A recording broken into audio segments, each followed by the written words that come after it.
पड़ोस की ताई घर आते ही बोली, बड़ी बहू तुम तो सारे दिन घर में पिसती रहती हो, उधर तुम्हारी देवरानी ऐश कर रही है। सुमन बोली, ताई वो ऐश कहाँ कर रही है, कमा रही है ना। सरकारी नौकरी में क्या काम करना ही करना पड़ता। ताई बोली, कमा रही है, मगर इससे तुम्हें देवरानी का सुख कहाँ मिला। तुमने तो उसे पूरी आज़ादी दे रखी है। मोहल्ले में और भी सरकारी नौकरी वाली बहुएं हैं, मगर उन्हें तो अपनी सास और देवरानी के बराबर काम करना पड़ता है।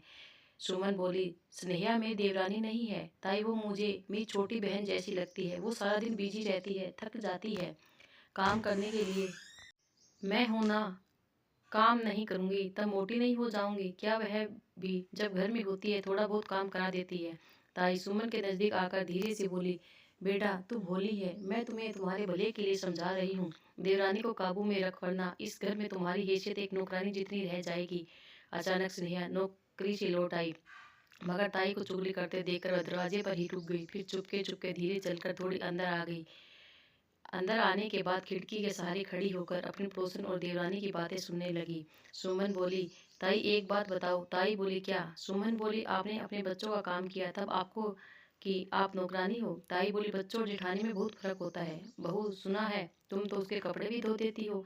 सुमन बोली, वह मेरे बच्चों की तरह ही तो है, और मेरी बेटी से 6 साल बड़ी होगी, और कपड़े भी कौन से हाथ से धोने पड़ते हैं, वॉशिंग मशीन में से निकालने होते हैं। सबके धोती हूँ, अपने पति, बेटे, देवर, सास ससुर के, और जब मेरी बेटी कॉलेज हॉस्टल से घर आई होती है तब उसके भी धो देती हूँ। ताई बोली, तुम तो भोली हो, उसे तो शर्म आनी चाहिए। माँ की उम्र भाभी से कपड़े दिलवाती है, देखना पाप लगेगा उसे। सुमन बोली, मैं उसकी माँ ही हूँ, पाप क्यों लगेगा।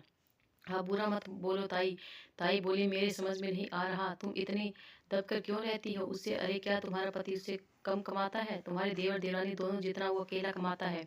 ऐश करने की उम्र में नौकरानी बनकर जी रही हो। खिड़की के पास खड़ी स्नेहा कोई सुनकर बहुत गुस्सा आ रहा था। सुमन बोली, ताई आप उम्र में मुझसे बड़ी हो, आपकी तो सचमुच ऐश करने की उम्र है। आप ऐश कर रही हो क्या। ताई इतना सुनते ही ताई चुप हो गई। सुमन हंसते हुए बोली, अब तो बदल जाओ ताई, आपके 4 बेटे हैं, आपने अपनी चारों बहुओं को कभी एक नहीं होने दिया, उन्हें आपस में एक साथ नहीं रहने दिया। आज हालात ये है, आपके चारों बेटे बहु अलग अलग रहते हैं, और आप ताऊ और उन सबसे अलग रहती हो। इतना सुनते ही चुप कर सुन रही स्नेहा के होठों पर मुस्कान आ गई, और पड़ोसन ताई की जुबान बंद हो गई। स्नेहा दौड़ती हुई आई और सुमन के गले लगती हुई बोली, दीदी मैं आपके लिए खास तोहफा लाई हूँ।